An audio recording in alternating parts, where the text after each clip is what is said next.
오늘 말씀은 우리가 너무 익숙하고 잘 알고 있는 말씀입니다. 이걸 한번 보세요. 이게 뭐죠? 가지입니다. 나뭇가지. 그죠? 이게 원래 어디 있었을까요? 맞아요. 이 나무 혹은 이 나무에 있었어요. 제가 여기서 가져온 거예요. 자, 그러면 이 이파리와 붙어있는 이파리의 차이가 있나요? 없나요? 어떤 차이가 있죠? 맞아요. 그리고 하나는 살았고 하나는 죽었어요. 자, 그럼 왜 죽었을까요? 얘는. 응? 맞아요. 여기에 붙어있지 않았기 때문에 바로 죽은 겁니다. 떨어졌기 때문에. 그죠? 뜯어졌기 때문에. 오늘 말씀의 핵심이 바로 이거예요. 자, 오늘 이 문단 한번 나눠보면 1절부터 3절까지 돼 있지만 1절부터 4절까지로 좀 문단을 다시 좀 나눠볼 수 있습니다. 1절을 한번 보십시오. 15장 1절. 나는 참 포도나무요 내 아버지는 농부라. 그리고 4절에 보십시오. 5절에 너희는 뭐라고 해요? 가지라. 자, 그러니까 지금 우리 예수님께서 비유로 지금 말씀하시는데 예수님과 하나님과 그리고 우리가 어떤 사람들인지 알려주고 계시는 거예요. 예수님은 어떤 분이다? 포도나무다. 근데 여기서 그냥 포도나무라고 하지 않아요. 뭐라고 말하십니까? 참 포도나무예요. 참 포도나무. 진짜 포도나무라는 거예요. 이 특징이 하나 있죠. 그리고 아버지는 어떤 분이세요? 농부세요. 우리는 가지입니다. 정말 그렇다는 얘기가 아니라 이건 비유입니다. 비유. 예수님이 우리에게 비유를 가지고 설명하신 이유는 말씀을 훨씬 더 밀접하고 직접적으로 이해하도록 비유로 우리에게 설명하시는 거예요. 자, 그러면 예수님과 하나님과 우리가 어떤 존재인지를 1절에서 설명했다면, 물론 5절에도 있지만 2절은 농부이신 하나님 아버지가 하시는 일이 나오고요. 3절은 참 포도나무이신 예수님이 행하시는 일이 나오고, 그리고 4절은 가진 우리가 어떤 일을 해야 되는지가 나오는 거예요. 그래서 1절부터 4절까지 1절은 처음에 이제 소개하죠. 하나님, 예수님, 우리. 그리고 2절은 하나님이 어떤 일을 하시는 거고, 3절은 포도나무이신 예수님이 어떤 일을 하시는지, 4절은 우리가 어떤 일을 해야 되는지. 이게 지금 1절부터 4절까지 나와요. 그리고 여러분 5절과 6절은 똑같은 말을 반복해서 얘기하시거든요. 강조입니다. 강조. 그러니까 예수님이 정말 하고 싶으신 말씀, 그게 바로 5절, 6절에 나와 있어요. 그리고 7절, 8절은 결론이에요. 아주 간단하죠. 오늘 말씀의 내용이. 소개를 하고 각각의 하나님, 예수님, 우리의 역할, 그게 1절부터 4절까지였어요. 그 다음에 강조하시는 거예요. 예수님이. 마지막 그 결과가 어떠한가. 이렇게 세 부분으로 나눌 수 있습니다. 우리는 여러분 14장에서 예수님이 자기를 사랑하는 자는 계명을 지키는 자라고 말씀하셨어요. 근데 우리는 어떻게 계명을 지킬 수 있죠? 오늘 웨스트민스터 소례분담에 읽은 것처럼 우리는 계명을 지킬 수가 없습니다. 그래서 14장 우리가 읽었던 구절이죠. 16절에 내가 아버지께 구하겠습니다. 예수님이 간구해 주시는 거예요. 우리의 이 모습을 아시고 어떻게 간구하시냐면 성령님을 부어주시라고 간구하고 계시는 겁니다. 그게 14장의 전반적인 내용이었어요. 그죠? 그러니까 성령님은 결국에는 어떤 일을 행하시는 거냐면 예수님을 사랑하게 하시고 예수님의 말씀을 지키게 하시는 겁니다. 이게 성령님의 결국에는 가장 결정적인 역할이에요. 그러면 오늘 말씀과 연결해서 성령님이 대체 어떻게 하시길래 우리가 예수님을 사랑하고 그분의 말씀을 지킬 수 있는가? 성령님이 대체 무슨 일을 행하시는가? 바로 이게 우리 14장과 15장에 연결되는 말씀이죠.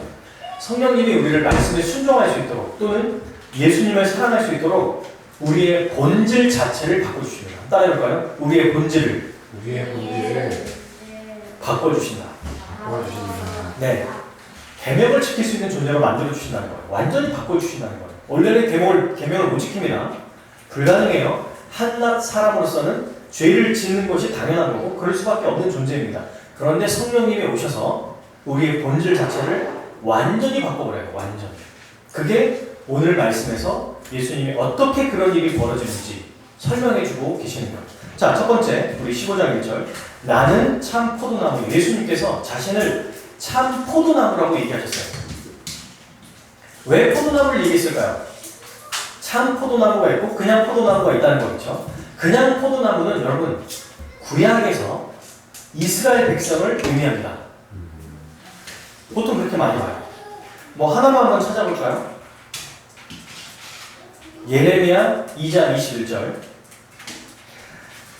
뭐 한번 같이 찾아봅시다. 우리 성경을 보면서 예레미야 2장 21절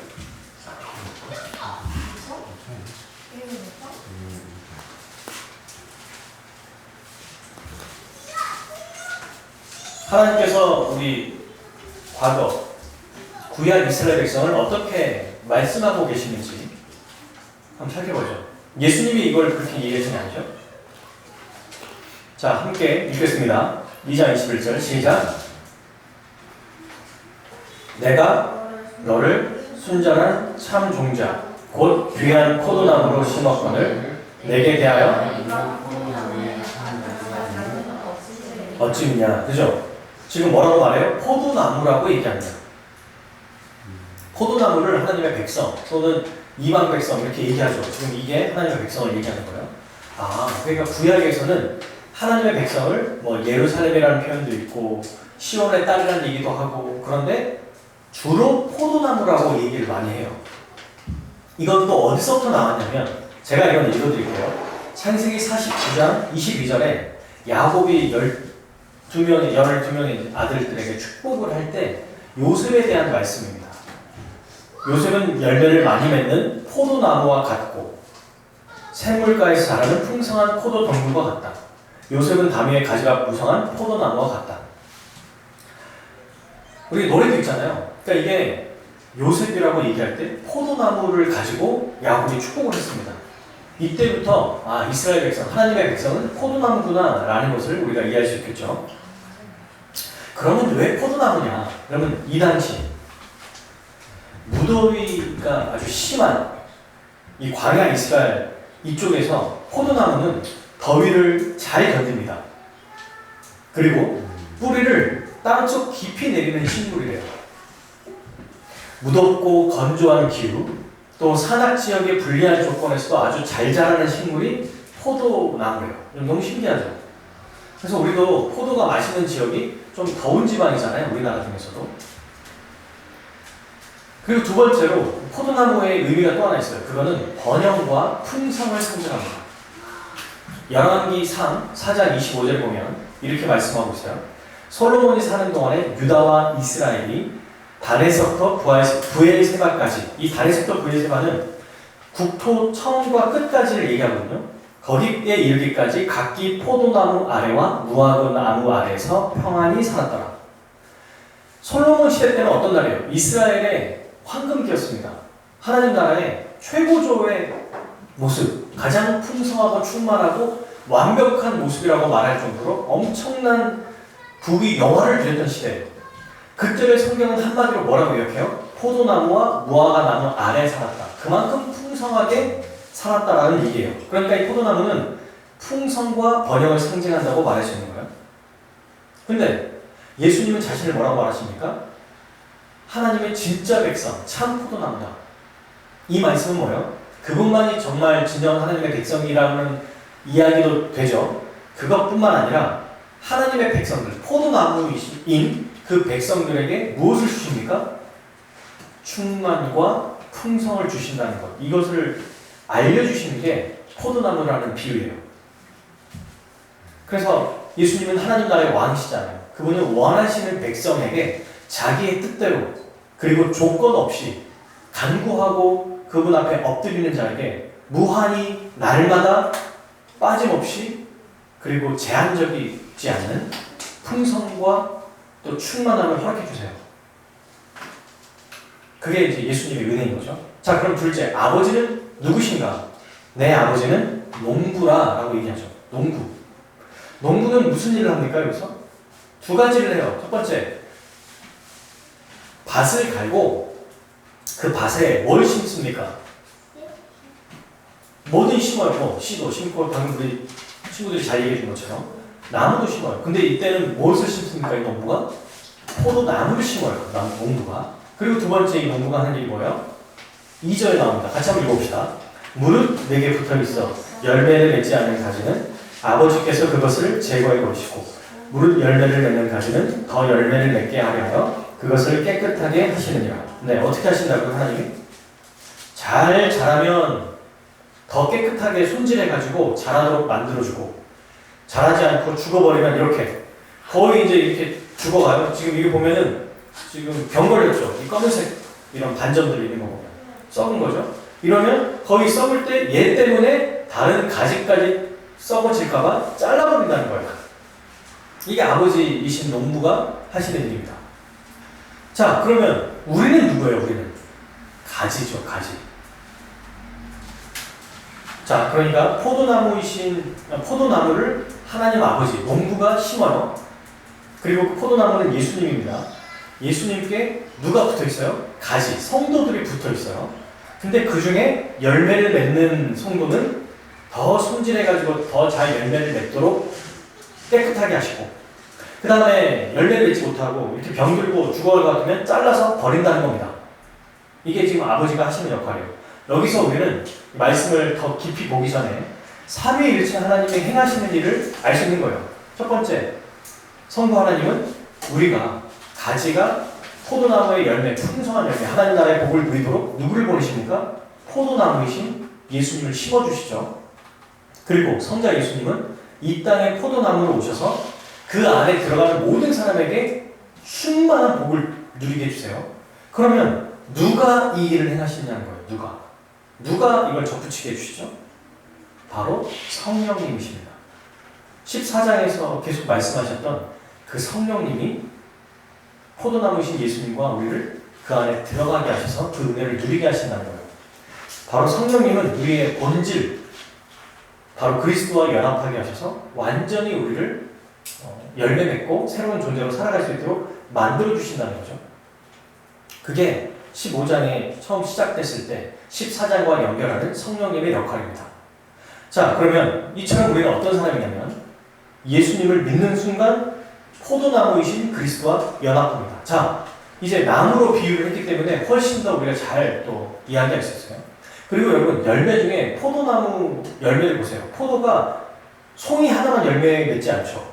큰 것들은 보면은 오늘 제가 여러분들에게 나눠드린 그 유인물에도 사진이 있죠. 어떻습니까? 풍성합니다. 열매가 하나가 아니라 여러 개가 하나 가지에 여러 포도송이가 열매고 또 그 다음 하나 가지에 포도송이가 많이 열매요. 그래서 나무 하나만 잘 키워도 정말 많은 열매가 맺히거든요. 이걸 통해서 우리가 그리스도 안에 붙어있을 때 얼마나 많은 열매를 맺는지를 설명하고 있는 거죠.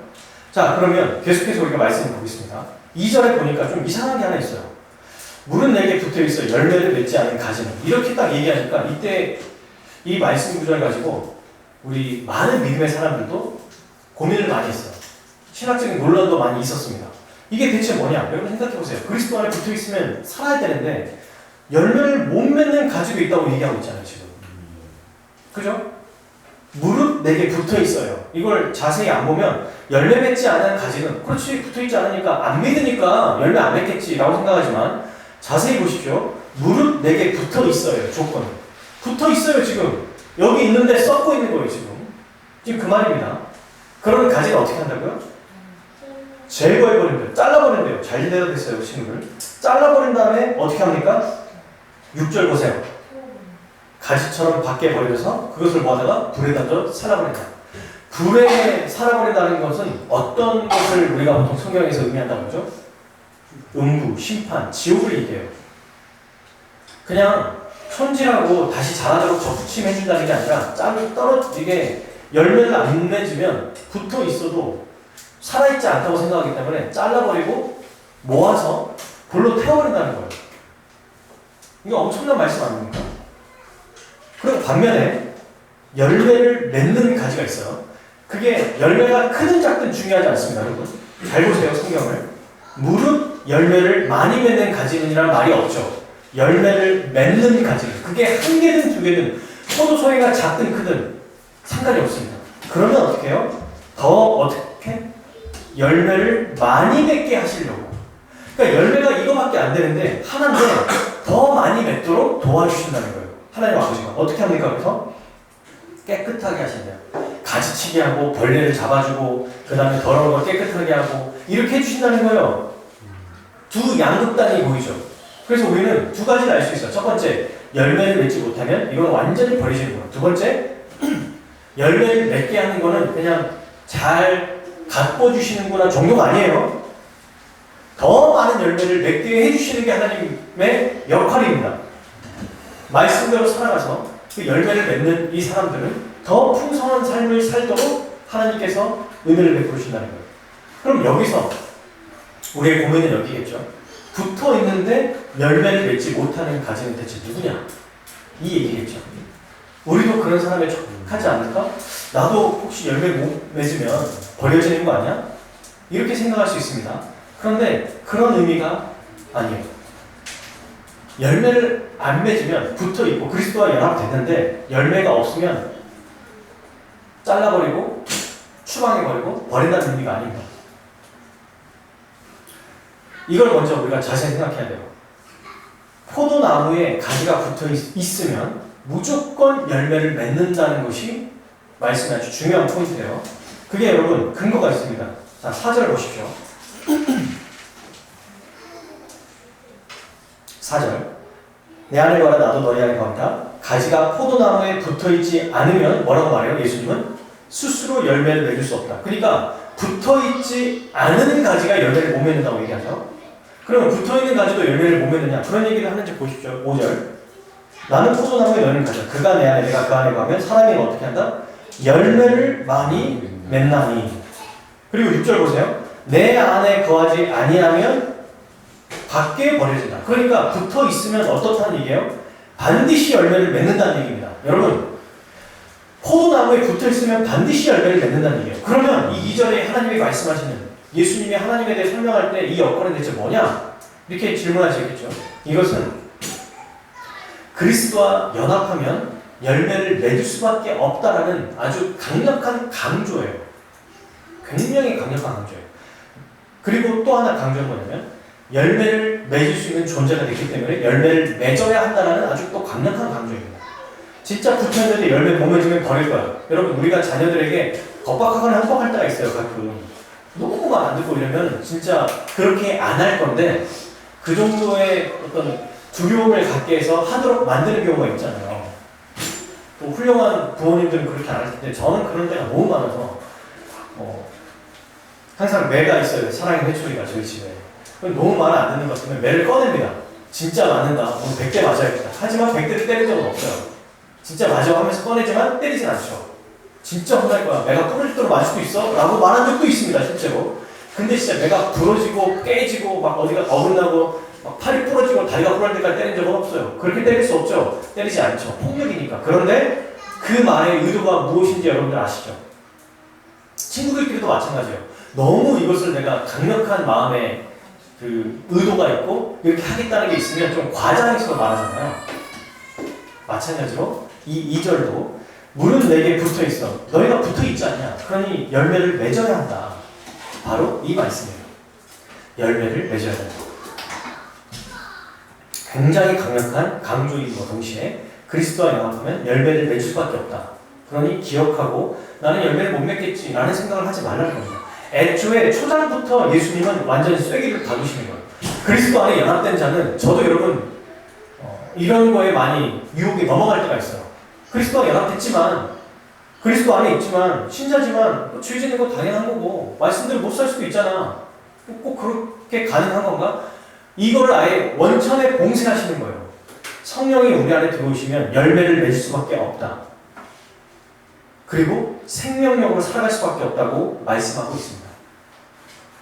왜 이게 가능합니까? 3절이에요. 3절 한번 읽어볼까요? 너희는 내가 일러준 한번 다시 한번 읽어보죠. 3절 시작. 너희는 내가 일러준 말로 이미 깨끗하였으니. 네, 여러분 저를 보세요.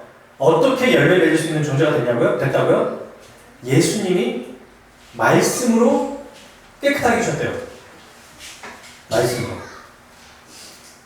이 예수님의 말씀이 뭡니까? 너의 죄사함을 내가 다 사하노라. 내가 너를 의롭다 여기노라. 예수님의 이 말씀으로 열매 맺을 수 있는 자가 된 것입니다. 그럼 이 말씀의 능력이 어떤 것이냐? 예수님이 십자가에서 죽고 부활하실 그 능력을 지금 발휘하고 계시는 거죠. 오늘날 우리 이 당시 제자들에게는 예수님과 함께 있기 때문에 그분은 하나님 나라의 왕이시잖아요.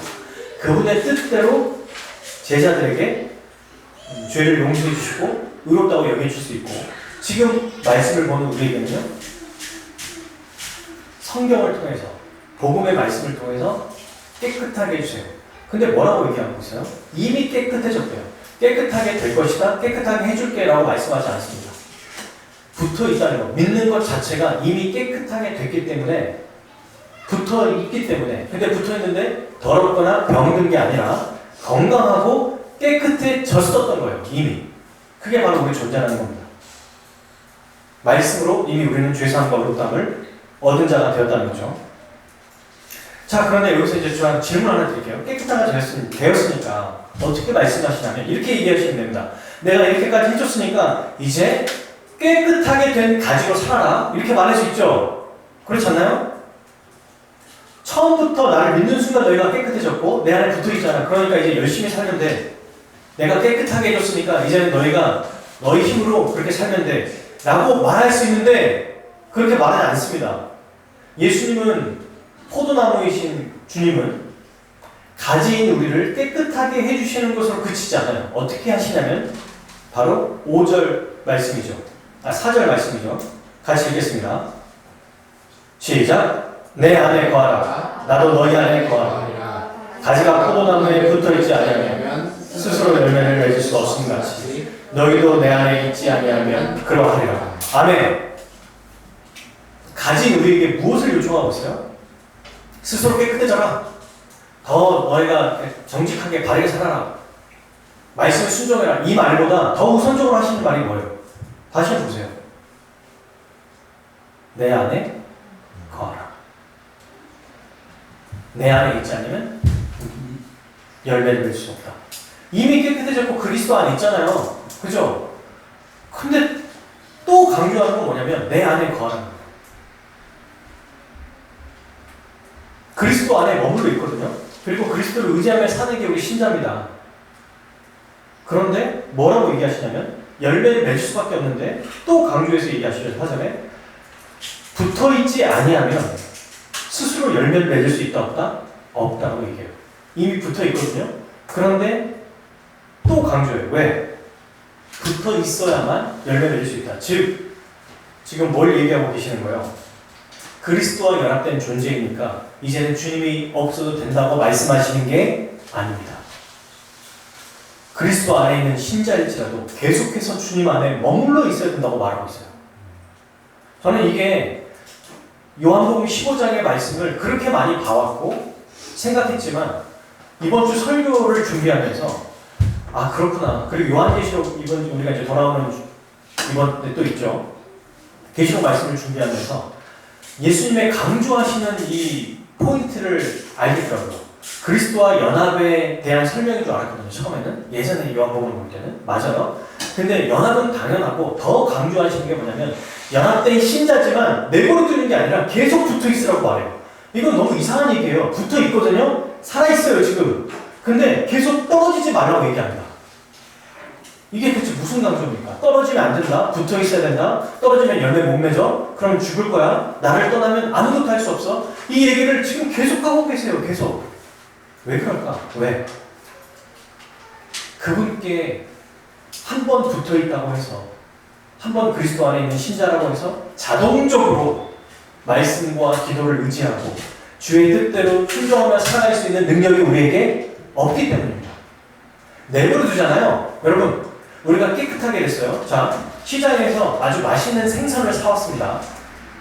갓 배에서 잡아 올린 생선을 가져온 거예요. 근데 이 생선을 실온에 딱 놔두고 시간이 지나면 이 생선이 어떻게 되죠? 처음에는 썩나요? 안 썩어요. 근데 지금 같은 여름날, 후덥지근한 날 그냥 놔두면 어떻게 됩니까? 썩죠. 온도가 어떠냐에 따라서 달라집니다. 여러분. 광야, 저기 사막 같은 데 놔두면은 금방 썩을 거고, 알래스카 같은 데 놔두면은 오래 갈 거예요. 썩지 않을 거예요. 어떻게 해야 될까요? 우리의 환경이 중요하다는 거예요. 우리가 내버려두고 말씀과 기도 안에 나는 신자로 변화됐잖아요, 주님. 그러니까 상황과 상관없이 내버려두면 무조건 썩게 됩니다. 완전히 부패하진 않을 거예요. 그 가지 안에 붙어 있으니, 가지는 포도나무에 붙어 있으니까. 제가 예를 들어 설명하는 거죠. 실제 아주 뜨거운 상온에 그러니까 죽은 물고기를 놔두면 죽을 거예요. 썩어버릴 거예요. 이미 죽었으니까. 완전히 썩어버릴 겁니다. 그러나 우리는 그렇게까지는 안 됩니다. 성령이 우리 안에 계시니까. 그런데 이 비유는 무엇을 보여주는 거냐면, 우리 환경이 계속해서 그냥 뜨거운 빛으로 내버려두면 우리는 깨끗해지거나 말씀에 순종할 수 없다는 것을 말해주는 겁니다. 예수님은 그걸 너무 잘 알고 계세요. 우리를 그리스도와 연합시키셔서 새로운 존재로 만드셨어요. 성령님이. 근데 새로운 존재가 됐는데 이때부터 내가 너를 깨끗하게 해줬지. 예, 주님 감사합니다. 이제는 그렇게 내가 깨끗하게 해줬으니까 그렇게 살아 라고 말씀하시는 게 당연한 논리적 귀결이잖아요. 근데 지금 4절, 5절, 6절 뭐라고 얘기하시냐면, 내 안에 거하라. 나를 떠나서는 아무것도 할 수 없다. 나의 안에 있지 않으면 스스로 열매를 맺을 수 없다. 오늘 설교 제목이죠. 나를 떠나서는 너희가 아무것도 할 수 없습니다. 이게 우리의 본질입니다. 그리스도 안에 붙어있고 그리스도 안에 계심에도 불구하고, 여러분, 사랑하는 여러분, 정말 우리가 붙어있다 할지라도 스스로 자만해서는 안 돼요. 스스로를 믿어서는 안 돼요. 하루라도 말씀을 보지 않고 기도를 보지 않으면 무너집니다. 완전히 죄 가운데 빠지진 않겠죠. 근데 거의 그리스도인이 아닌 것처럼은 될 거예요. 예배도 빠지고, 주일 성경도 안 보고, 기도도 안 하고, 그러면 거의 불신자와 같은 생각에 사로잡혀요. 왜? 환경이 다 그런 환경이니까.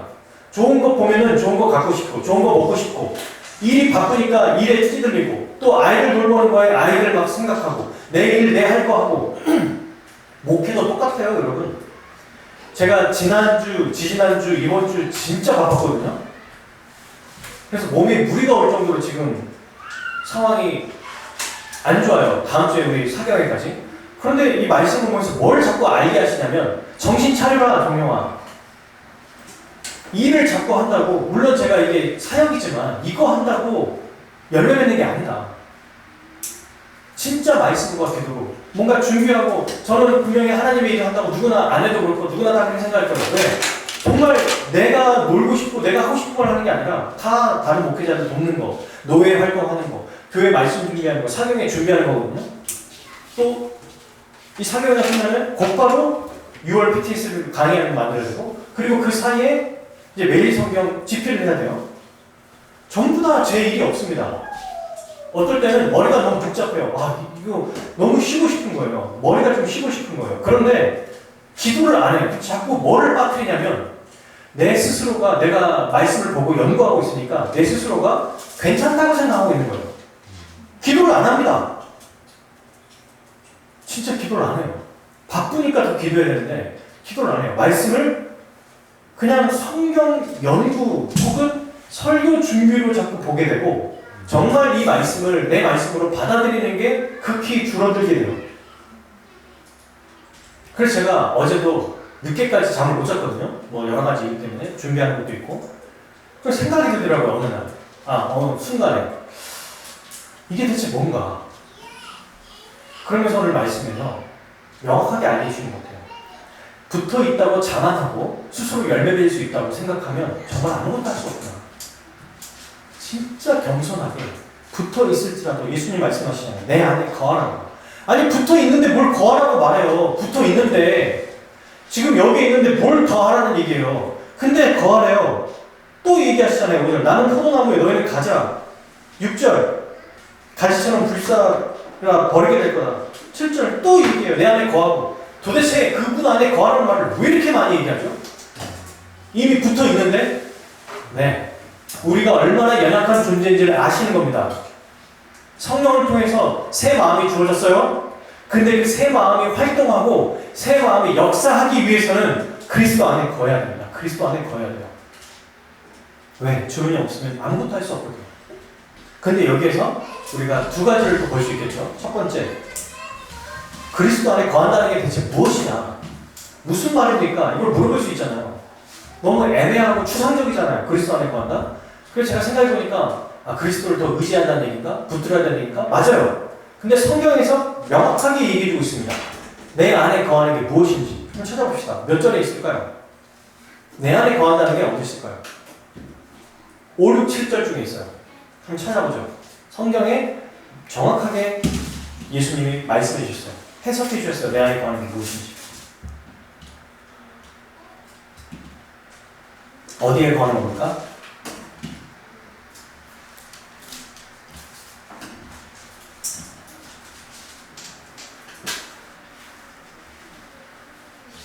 바로 7절이죠. 7절 같이 한번 읽어봅시다. 시작. 너희가 내 안에 거하고 내 말이 너희 안에 거하면 무엇이든지 원하는 대로 구하라. 그리하면 이루리라. 아멘. 어디 안에 거하는 거예요? 내 말. 하나님 예수 그리스도의 말씀 안에 거하는 것.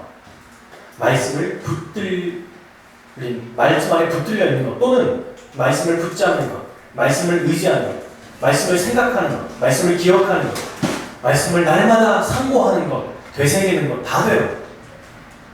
말씀을 떠나버리는 순간 마치 가지가 떨어져서 죽은 가지와 똑같다고 생각할 정도로 말씀하고 계시는 거예요. 여러분, 성령님도 예수님이 하시는 역할 중에 가장 큰 역할이 뭐예요? 14장이 무엇입니까? 14장 26절 보혜사 곧 아버지께서 내 이름으로 보내신 성령 그가 너희에게 무엇을? 모든 것을 가르치고 뭐라고 얘기합니까? 내가 너희에게 말한 모든 것을 생각나게 하리라. 성령님의 가장 큰 역할이 이거잖아요. 그리스도의 말씀을 기억하게 하고 생각하게 하고 돌이키게 하고 회개하게 하고 다시 나아가게 하는 겁니다. 여러분, 무슨 말이 필요할까요? 이 말씀에. 제가 오늘 설교를 3번 바꿨거든요. 사실 이 바쁜 기간 속에서 월요일부터 설교를 계속 봤습니다. 그래서 오늘 아침까지 설교를 다시 고쳤어요. 어제도 한번 고치고 월요일날 또 한번 고치고. 왜냐면 쉬운 본문이라고 생각했거든요. 그리스도와 연합하면 우리가 열매 맺습니다 하고 끝내려고 했는데 그게 아닌 거예요. 자꾸 뭔가 이렇게 걸리는 게 있습니다. 어렵습니다. 뭐지? 2절은 무슨 말이야? 안 맞는 게 보여요. 그러다가 갑자기 4절, 5절, 6절 왜 자꾸 내 안에 거하래? 왜 포도나무라는 걸 설명했으면 되는데 왜 자꾸 너희는 또 가지래? 나를 떠나서는 아무것도 할 수 없다는 얘기를 대체 몇 번 하는 거야? 왜 이렇게 얘기하시지? 지독하게도 얘기하시네. 와, 지겹다. 너무 많이 얘기하신다. 라는 게 보이기 시작한 거예요. 말씀을 보면 볼수록. 그러면서 저의 삶을, 이번 한 주의 삶을 딱 스캔해 주시는데 너무 바쁘니까 말씀과 기도 안에 거하지 않는 내 모습을 보게 된 겁니다. 그럼 어떤 일이 벌어져요? 멀어져요. 주님이 나를 버리진 않는데 내가 자꾸 멀어집니다. 그리고 열매를 맺는 삶을 실제로 살지 못해요. 여러분, 겉으로 봤을 때는 아내나 여러분들이 저를 봤을 때 큰 죄를 짓거나 잘못을 하거나 이러진 않죠. 근데 정말 뛰어난 음악가 중에 정말 훌륭한 발레리나나 아니면 피아니스트 이런 사람들은 이렇게 얘기한다잖아요. 매일 연습을 몇 시간씩 해야 되는데 첫날 연습을 한 번 연습을 빠지면 내가 안다는 거예요. 자기가 2번 연습을 빠지면 자기의 제자들이나 잘하는 그 전문가들이 안 돼요. 3번 빠지면 관객들이 안 납니다. 가장 먼저 아는 게 자기예요. 자기. 말씀 안에 거하지 않을 때 내가 그리스도 안에 붙어있고 또 신자인 것처럼 살아가는 모습이 있을지라도 열매가 없는 겁니다. 그거는 그 열매가 없기 때문에 우리를 버린다는 얘기가 아니라 그만큼 하나님께서 경고하고 계시는 거예요. 진짜 열매가 있어야 됩니다. 삶의 열매가. 그게 크든 작든 중요하지 않아요. 여러분, 빌라델비아 교회에 예수님이 무엇을 칭찬하지 아세요? 내 작은 능력으로 네가 믿음을 지켰구나. 이거 칭찬하세요.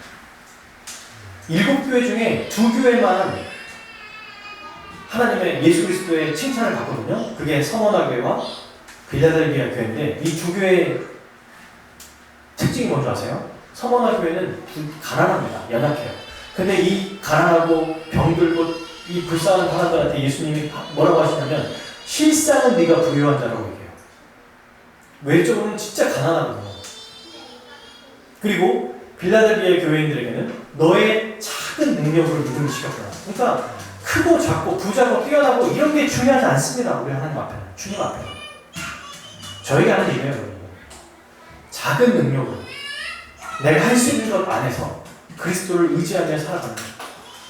말씀 안에 붙들려야 되냐? 그렇지 않느냐가 정말 중요한 거예요. 우리가 붙들려 있기 때문에 이런 생각하잖아요. 오늘도 예배를 드리고 주님 앞에 나와야 한다. 주를 위해 살아야지. 맞아, 사소한 것이라도 하나님께 영광 돌려야지. 이건 다 어떤 것 때문에 가능한 겁니까? 그리스도께 붙잡혀 있기 때문이에요. 나무가 영양분을 줬기 때문에 가능한 거예요. 여러분, 이 생각도 우리가 할 수 있는 게 아닙니다. 예배 드려야지. 어쩔 때는 제가 너무 교만하다는 생각을 많이 해요. 마치 성경을 많이 연구하고 설교를 많이 하고 이 지식을 많이 하니까 나도 그런 존재인 것처럼 착각하고 있을 때가 많습니다. 근데 여러분, 오늘 말씀에 보면 이렇게 되게 한 것도, 이런 생각을 한 것도 누가 계시기 때문에? 그리스도가 나를 붙잡고 계시기 때문에, 나에게 영향력을 주기 때문에 이런 생각도 하는 거거든요. 겸손해야 되는 거죠. 그래서 이걸 한번 잊지 않았으면 좋겠어요. 따라해봅시다. 우리는 주님이 없으면 아무것도 할 수 없다. 네. 이 아무것도 못한다는 것은 뭐 밥도 못 먹고 움직이지도 못하고 이런 얘기가 아니라 주의 말씀대로 살 수 없다는 거예요. 순종할 수 없다는 얘기입니다. 그리스도가 계셔야 돼요. 그리스도 계신데요? 맞아요. 저도 강조하는 거예요. 아무것도 못한다는 얘기가 아니라 더 그리스도를 붙잡으라는 얘기예요. 이전에 하나님께서 말씀하셨죠? 내 안에 있는데 열매를 못 맺으면 잘라버리겠다. 그 말은 열매를 맺을 수 있고 열매를 맺어야 한다는 아주 강력한 말씀이거든요. 그래서 그 결과가 어떻습니까? 이렇게 그리스도 안에 붙잡혀 있고 그리스도만 의지하고 그리스도 안에서 살아가려고 애쓰는 자, 정말 노력하는 사람, 노력하는 교회, 어떤 일이 벌어져요? 그게 바로 마지막 7절, 8절입니다. 같이 한번 읽어봅시다. 시작. 너희가 열매를 많이 맺으면, 너희가 내 안에 거하고 내 말이 너희 안에 거하면 무엇이든지 원하는 대로 구하라. 그리하면 이루리라. 너희가 열매를 많이 맺으면 내 아버지께서 영광을 받으실 것이고 너희는 내 제자가 되리라. 아멘. 이 제자가 되리라는 조건이 아니라 다른 타원의 영어를 보면 원어와 가까운 영어 번역을 보면은 내 제자로 증명되리라는 뜻입니다. 되리라는 우리나라 번역이 좀 너무 조건처럼 번역했는데 증명되리라요. 어떤 일이 벌어진다고 얘기합니까? 기도하는 모든 것이 다 이루어진대요. 그렇지 않겠어요? 기도하는 모든 것. 이미 14장에서도 우리가 한번 살펴봤잖아요. 근데 여러분, 포도나무에 붙어있고 그 포도나무만 의지하고, 즉 말씀만 의지하고 말씀 안에 살아가고 말씀 안에 거하는 사람이 무엇을 기도하겠습니까? 세상의 것? 자기 욕심? 자기 욕망? 이 세상의 방식대로 나와 내 가족들, 나의 삶의 안락함, 나의 행복, 우리 가족의 행복, 평안만 기도하겠습니까? 아니죠. 그런 것도 기도하겠지만 더 우선적으로 하나님의 영광을 위해서 기도하지 않겠어요? 주의 뜻대로 살려고 기도하지 않겠습니까? 주기도문에 나온 것처럼 하늘에 계신 우리 아버지요, 아버지의 이름이 거룩히 여김을 받기를 원합니다가 진정으로 우리가 원하는 기도가 되지 않겠냐고요. 그것을 위해서 일용할 양식을 주십시오라는 진정한 기도가 나오지 않겠습니까? 네, 그러니까 모든 것이 다 이루어질 수밖에 없어요. 하나님의 영광의 말씀대로 살아가고자 하는 그 백성들에게 하나님이 내버려 두실 리가 없어요. 가만히 있을 리가 없어요. 근데 구하지 않으니까 그걸 못 보는 겁니다. 구하지 않으니까. 그리고 두 번째, 열매를 많이 맺는다고 얘기해요. 너무 신기하죠? 열매를 많이 맺게 된대요.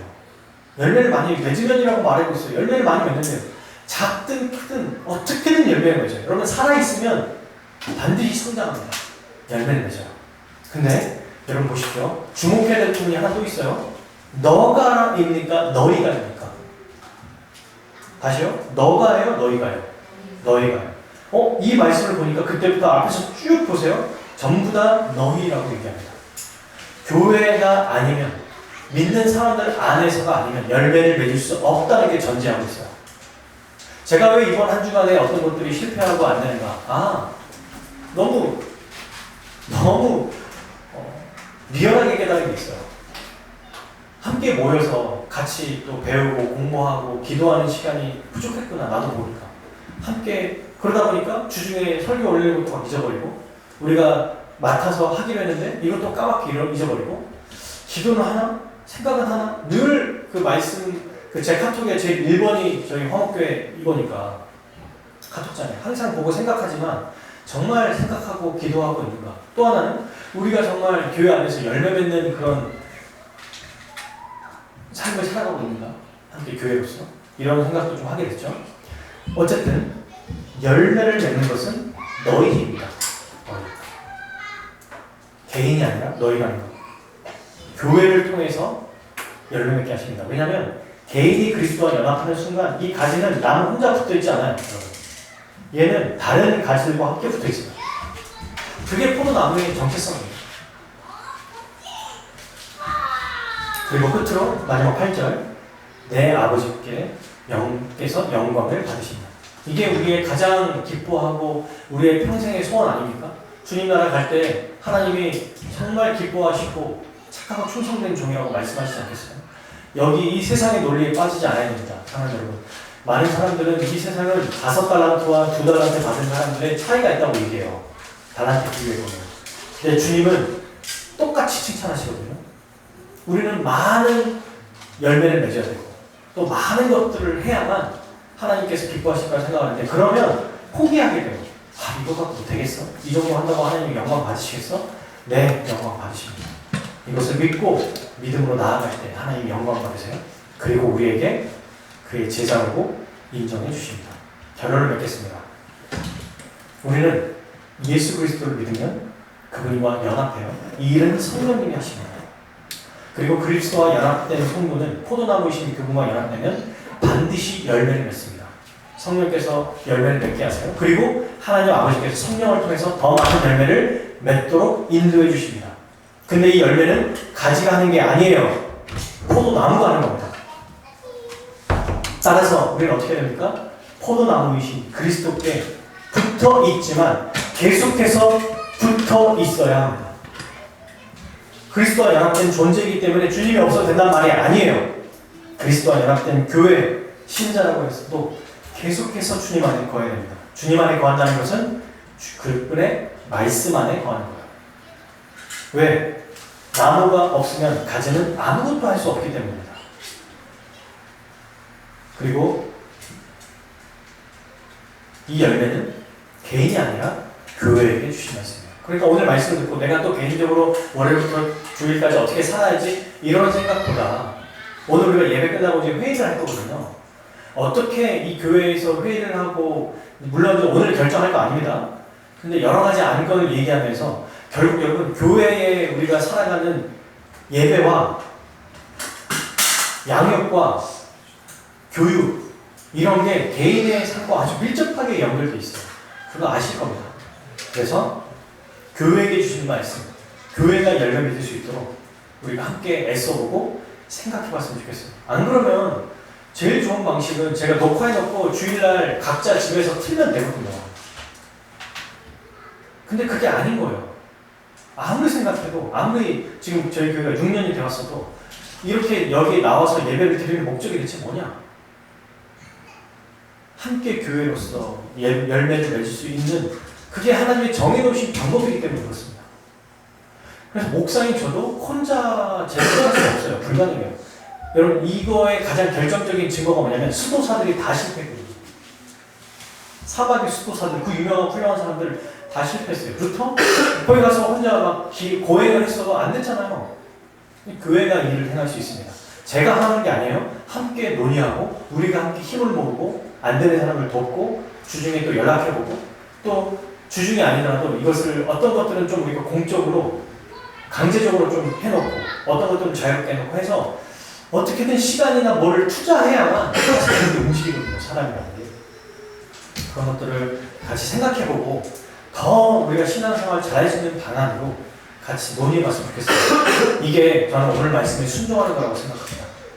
오늘 말씀의 결론이 바로 더 그리스도 안에 붙어있자. 그러려면 교회가 그리스도 안에 붙어있어야 되는데 어떻게 하면 우리가 먼저 우리 아이들이 더 그리스도 안에 붙어있게 할까? 이 고민을 우리가 하면서 날마다 그리스도 말씀 안에 거하고 서로를 의지하며 풍성한 열매 맺는 우리 화목회 모든 성도 되기를 주님의 이름으로 축복합니다. 아멘. 우리 같이 함께 찬양하고 기도하도록 하겠습니다.